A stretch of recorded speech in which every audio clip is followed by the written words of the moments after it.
첫 번째 파트에서는 최근 추가된 유용한 기능들을 살펴보겠습니다. 먼저 IDE 현대화. RAD 스튜디오 IDE가 전체적으로 개선이 되었습니다. 먼저 블루 계열 색상 기반의 새로운 라이트와 다크 스타일이 도입되었습니다. 자, 이때 전체적으로 이 컨트롤들의 정렬과 간격들이 조정되어서 훨씬 더 가독성 높고 보기 좋게 개선이 되었습니다. 이 IDE는 여러분들이 가장 많이 보는 화면 중 하나일 겁니다. 그래서 작은 이런 변화들이 여러분들에게 큰 영향을 줄 것이라고 생각합니다. ID와 프로젝트 옵션 대화 상자도 변경이 되었습니다. 이렇게 스타일이 적용되고 적절한 그런 간격과 옵션들이 설정이 되었고요. 그리고 무엇보다 제목 표시줄에 검색 옵션이 포함되어서 이런 화면입니다. 자, 여기에서 원하는 메뉴를 검색해서 좀 더 빠르고 정확하게 접근할 수 있게 되었습니다. 기타 대화 상자도 훨씬 더 가독성 높게 개선이 되었습니다. 이 게딧 패키지 매니저 이 화면 같은 경우에는 기존엔 카드 형태로 이미지와 하단에 이런 타이틀만 표시되는 것들이 이렇게 설명까지 포함된 리스트 형태로 개선이 되었고요. 이렇게 새로운 아이템을 추가하는 화면들도 깔끔하게 개선이 되었습니다. 그리고 컴파일 대화 상자도 이렇게 아이콘을 포함해서 한눈에 알아볼 수 있도록 개선이 되었습니다. 그리고 전체적으로 컴포넌트 아이콘도 일관되고 가독성 높은 아이콘으로 변경이 되었습니다. 그리고 퀵 에디트는 여러분들이 폼에 빠르게 폼 양식을 설정하고 컨트롤을 추가하고 공통 속성을 편집하는 방법입니다. 폼 디자이너의 오른쪽 마우스 버튼 그리고 퀵 에디트 메뉴를 통해서 접근할 수가 있고요. 이렇게 새로운 컨트롤들을 추가하거나 이렇게 시각적으로 이 컴포넌트의 이름 그리고 캡션, 얼라인이나 레이아웃 등을 편리하게 설정할 수 있게 되었습니다. 자, 파이어모키도 마찬가지로 이 퀵 에디터에서 이런 다양한 얼라인 속성들을 비주얼하게 표현할 수가 있게 되었습니다. 다음은 현대식 문법입니다. 인라인 변수 및 상수를 사용할 수 있게 되었습니다. 10.3부터 가능하고요. 종전에는 이 변수와 상수를 사용하기 위해서 선언부에 선언을 하고 구현부에 선언했던 그 변수와 상수를 사용하는 방식이었는데 이제는 구현부에서 필요시 변수 또는 상수를 선언할 수가 있게 되었습니다. 그리고 변수 선언 시 직접 값을 지정하거나 그리고 비긴과 엔드에 따라서 변수의 범위와 수명이 결정이 됩니다. 이 부분을 주의하셔야 되고요. 이렇게 화면에 보이는 것 같이 VARS 스트링 한 다음에 바로 어떤 문자열 또는 반복 변수도 이렇게 VAR 형태로 사용을 할 수 있게 되었습니다.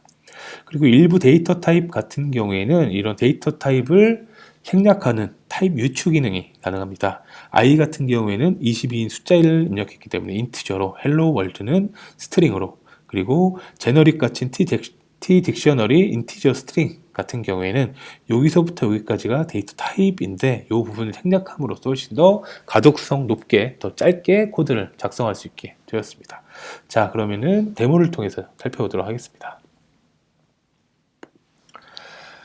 자, 인라인 변수는 이런 형태로 이 int31을 var이라고 구현부에서 이렇게 선언을 하게 되었습니다. 이렇게 선언을 한 다음에 실행하면은 결과가 나오죠.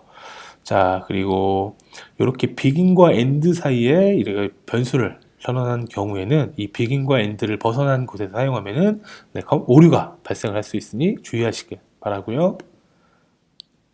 자, 그리고 이 포문과 같은 반복 변수들도 이 포문 안에서 사용할 수 있게 되었기 때문에 굳이 선언부로 이동해서 선언하고 다시 구현부에 와서 선언한 부분을 찾는 그러한 번거로움이 훨씬 더 줄어들었습니다. 자, 상수도 마찬가지로 이 비긴과 엔드, 즉 구현부에서 사용을 할 수 있게 되었습니다. 그리고 이렇게 타입을 생략한 타입 유추 기능도 가능합니다.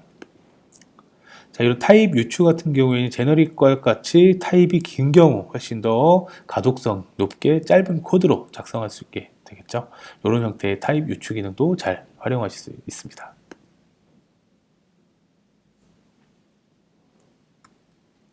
자, 다음은 VCL과 파이어모키 스타일입니다. 먼저 윈도우 10 VCL 스타일이 화면과 같이 제공을 하고 있고요. 이 외에도 다양한 몇십여 종의 기본 스타일들을 제공을 하고 있습니다. 이 스타일은 여러분들의 화면을 일관되게 그 스타일을 적용해 주는 기술이고 파이어모키도 마찬가지로 윈도우 10 스타일뿐만 아니라 다양한 스타일들을 기본적으로 제공을 하고 있습니다. 이런 부분 잘 활용해 주시길 바라고요.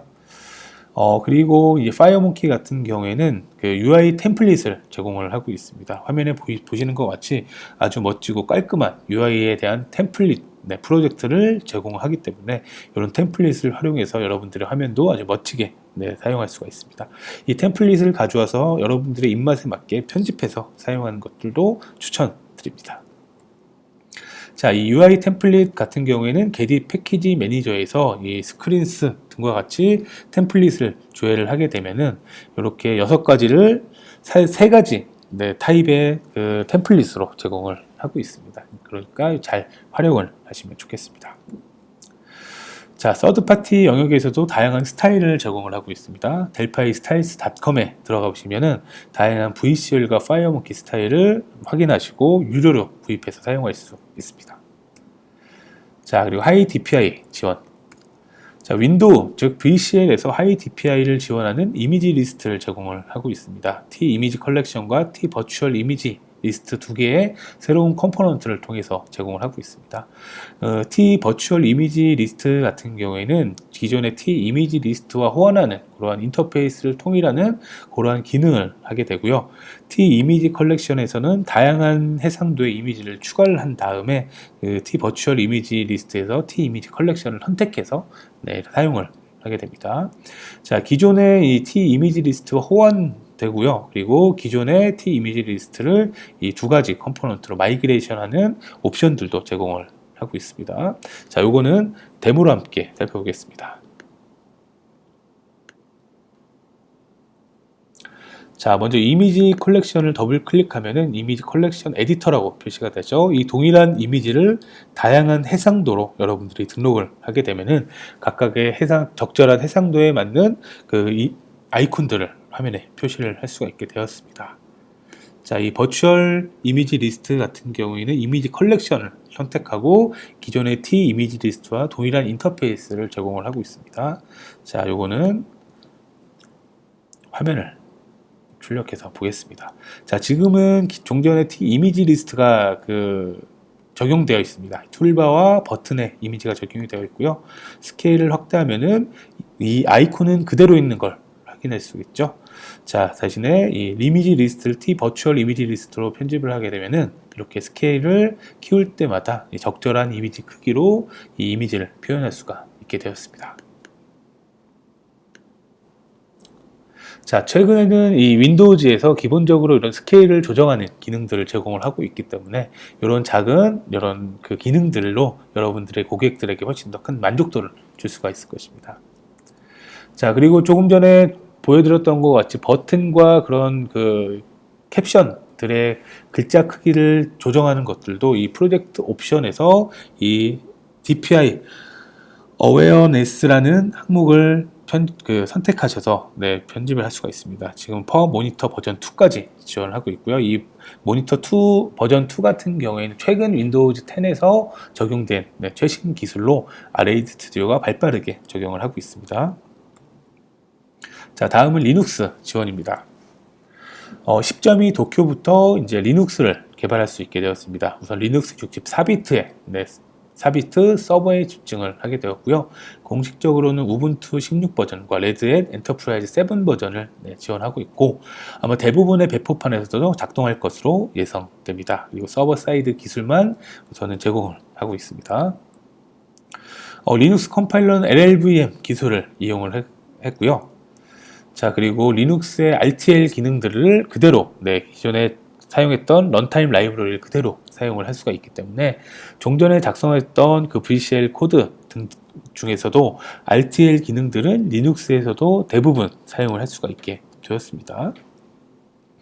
데이터 액세스를 가능한 파이어 닥으로 DBMS용 리눅스 드라이버를 지원하기 때문에 기존과 동일한 방식으로 데이터베이스에 접근을 할 수가 있게 되었습니다.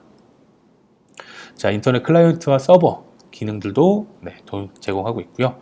자, 이 개발 환경 설정하기와 그리고 웹 서비스 제작하기는 따라하기로 제가 제공을 하고 있습니다. 해당 링크로 방문하셔가지고 이번 기회에 한번 쭉 그 시도를 해보시면은 나중에 필요하신 시점에 리눅스 서버도 손쉽게 개발을 하실 수 있을 것입니다.